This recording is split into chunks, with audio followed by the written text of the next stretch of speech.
خیر کی توفیق دے۔ آئیے، گزشتہ جمعہ میں نے آپ کے سامنے اس بات پر روشنی ڈالی تھی، جیسا کہ بعض احباب کی رائے تھی اہل بیت کے بارے میں بتایا جائے۔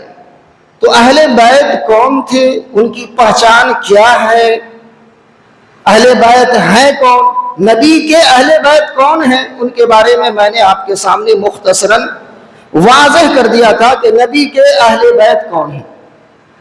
آئیے، اہل بیت کی شان کیا ہے، اہل بیت کی فضیلت کیا ہے، اہل بیت کا مقام اور مرتبہ کیا ہے، اس کو جانیے۔ سب سے پہلے قرآن مجید کی سورۃ الاحزاب کو پڑھیے، آیت نمبر 32 نمبر کی آیت ہے۔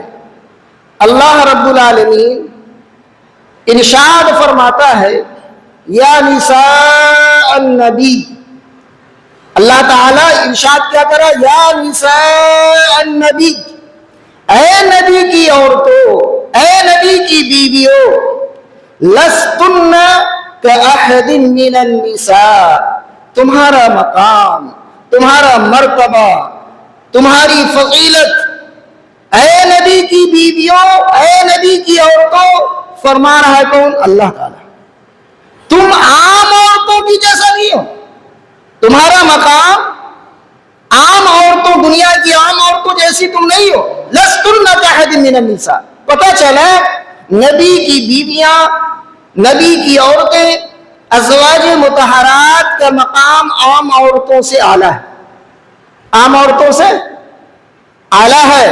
اس قرآن مجید کی آیت کے اندر یہ دلیل ہے۔ اور سب سے پہلے اگر کوئی اہل بیت نبی ہے تو وہ کون ہے؟ نبی کی بیویاں۔ نبی کی بیویاں اہل بیت میں سب سے پہلا اور اعلیٰ مقام نبی کی بیویوں کا، اس کے بعد اس کی اولاد کا ہے۔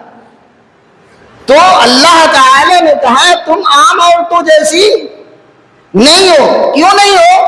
تمہارے بستر پر، تمہارے گھروں میں اللہ کی وحی نازل ہوتی ہے، اور عام عورتوں کے گھر میں وحی نازل ہوتی ہے؟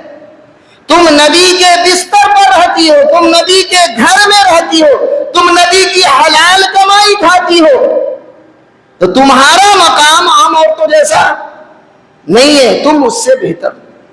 تمہارے گھروں میں اللہ تعالی قرآن مجید کا نزول فرماتا ہے، وحی الہی نازل ہوتی ہے، اس لیے تمہارا مقام اعلیٰ۔ تو پتہ چلا نبی کی بیویاں، نبی کی اہل بیت کا مقام عام عورتوں سے اعلیٰ ہے، عام عورتوں سے اعلیٰ ہے۔ دوسری چیز، اللہ رب العالمین نے نبی کی بیویوں کو تمام مومنوں کی مائیں کہا ہے۔ ایسے بھی ماں کا مقام، ماں کا مرتبہ کیسا ہوتا ہے سب جانتے ہیں۔ ماں کا مقام، ماں کا مرتبہ کیا ہوتا ہے؟ کوئی اپنی ماں کے خلاف کچھ سننا گوارا کرے گا؟ کوئی اگر کسی کی ماں کو گالی دے کوئی برداشت کر لے گا؟ کسی کی ماں کو کوئی برا بھلا کہے کوئی برداشت کر لے گا؟ مردہ ضمیر بھی انسان، شرابی کبابی بھی اٹھ کھڑا ہوگا لڑنے مرنے کے لیے، میری ماں کے خلاف تم نے ایسی بکواس کی، میں تیری زبان کھینچ لوں گا۔ ہوتا ہے یا نہیں ہوتا؟ کوئی برداشت کسی کا ضمیر نہیں کرے گا۔ تو نبی کی بیویاں تمام مومنوں کی مائیں ہیں۔ یہ کس نے کہا؟ قرآن نے، اللہ نے کہا۔ اللہ فرماتا ہے، النبی اولا بالمؤمنین من انفسہم، نبی کا مقام، نبی پیغمبر مومنوں پر ان کی جانوں سے بھی زیادہ حق رکھتے ہیں۔ اولا بالمؤمنین، نبی پیغمبر زیادہ حق رکھتے ہیں ہر اعتبار سے، مومنوں کی، ان کی اپنی جانوں سے بھی زیادہ۔ یعنی ہماری جو جان ہے، ہم اپنی جان کی قیمت جانتے ہیں۔ انسان اپنی موت کے لیے ہر ایک کا سودا کر دیتا ہے، لیکن اپنی جان کو گوانا گوارا نہیں کرتا۔ اس جان سے بھی زیادہ عزیز نبی کا مقام، نبی کی شان، نبی کی محبت، نبی کی عقیدت ہر مومن کے دل میں ہونی چاہیے. اگر نہیں ہے تو وہ مومن نہیں ہے. صحیح بخاری کی حدیث ہے، اس کی تفسیر دیکھیے. حضرت عمر بن خطاب رضی اللہ تعالی عنہ نے نبی کریم علیہ السلام سے یہ کہا، اے اللہ کے رسول، آپ میری جان کے علاوہ ہر چیز سے زیادہ آپ مجھے محبوب اور پیارے ہیں. اللہ کے رسول نے کہا، نہیں، اگر تم اپنی جان سے بھی زیادہ مجھے عزیز اگر نہیں رکھتے ہو تو تم مومن نہیں ہو. پھر حضرت عمر بن خطاب نے کہا، اے اللہ کے رسول، آپ مجھے اپنی جان سے بھی زیادہ عزیز اور پیارے ہیں. اللہ کے رسول نے کہا، الآن یا عمر، اب تمہارا ایمان کمپلیٹ ہوا، اب تم مومن ہوئے. پتا چلا مومنوں کے لیے، مسلمانوں کے لیے نبی کا مقام اتنا اعلیٰ ہے. نبی سے محبت، نبی سے عقیدت اپنی جان سے بھی زیادہ عزیز ہونی چاہیے. اسی طریقے سے وَأَزْوَاجُهُ أُمَّهَاتُهُمْ، ان کی بیویاں، نبی کی بیویاں تمہاری یعنی مومنوں کی، ان لوگوں کی مائیں ہیں. نبی کی بیویاں کیا ہے؟ تمام مسلمانوں کی ماں ہے. جو اس کو ماں نہ کہے وہ مومن نہیں ہے. یہ ہے نبی کی بیویوں کا مقام. تمام مومنوں کی ماں ہے نبی کی بیویاں. اب جو حضرات ازواج مطہرات کے اوپر اپنی زبان درازی کرتے ہیں، اللہ رب العالمین ان سے نمٹ لے. یہ اسلام کے نام لیوا نہیں، اسلام کے سب سے بڑے دشمن، ان اسلام کے سب سے بڑے دشمن ہیں. اور جو ان کے سپورٹ میں آتے ہیں اہل تشیع کے، وہ انہی کے ساتھی میں سے ہیں. ازواج مطہرات پر زبان درازی کرنے والے مسلمان نہیں ہو سکتے. آئیے نبی کی بیویوں کا مقام اور سن لیجئے. سورہ احزاب آیت نمبر 54 ہے. اللہ رب العالمین ارشاد فرماتا ہے، نبی علیہ السلام کی وفات کے بعد نبی کی بیویوں سے نکاح کرنا کسی مومن کے لیے جائز نہیں، حرام ہے. کیا ہے؟ نبی صلی اللہ علیہ وسلم کی وفات کے بعد کسی مومن کے لیے نبی کی بیویوں سے نکاح کرنا جائز نہیں ہے. یہ ہے نبی کی بیویوں، اس لیے کہ ماں سے کوئی نکاح نہیں کر سکتا. ماں سے کوئی نکاح اگر جو ایسا کرے گا، ان ذالکم عند اللہ، اللہ تعالی ایسے لوگوں کے لیے سخت ترین عذاب تیار کر رکھا ہے. ایسے لوگوں کے یعنی سخت گناہ ہے، کبیرہ گناہ، بڑا عذاب اللہ نے ایسے لوگوں کے لیے تیار کر رکھا ہے. تو پتہ چلا اہل بیت میں سے اہل نبی صلی اللہ علیہ وسلم کی بیویوں کا مقام اور مرتبہ کیا ہے. یہاں تک کہ اللہ رب العالمین نے اپنے پیارے حبیب جناب محمد رسول اللہ صلی اللہ علیہ وسلم سے کہا کہ آپ لوگوں کو اپنے بارے میں اور اپنے اہل بیت کے بارے میں درود کا حکم دیں، ان پر درود پڑھا کریں. ان پر کیا پڑھا کریں؟ درود پڑھا کریں. اللہ کے رسول صلی اللہ علیہ وسلم سے صحیح بخاری کی حدیث ہے، صحابہ نے پوچھا ہم کیسے درود پڑھیں؟ ایک تو وہ درود ہے جو ہم لوگ نماز میں پڑھتے ہیں، اس میں بھی آل محمد کا ذکر ہے. آل سے مراد تمام اہل بیت ہیں، آل سے مراد آل و اولاد تمام اہل بیت ہیں. اور یہ درود بھی عام طور پر صحیح بخاری کے اندر ہے. اللہ کے رسول صلی اللہ علیہ وسلم نے ہمیں سکھایا کیا؟ اللہم صلی علی محمد وازواجہ وذریاتہ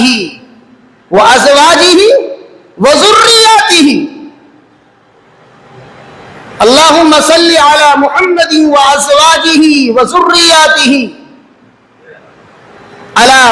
وبارک علی آل محمد وازواجہ وذریاتہ انکا حمید مجید. کہ اللہ تعالی رحمت درود نازل فرما محمد صلی اللہ علیہ وسلم پر، ان کی ازواج پر، ان کی ذریات پر، جیسا کہ تو نے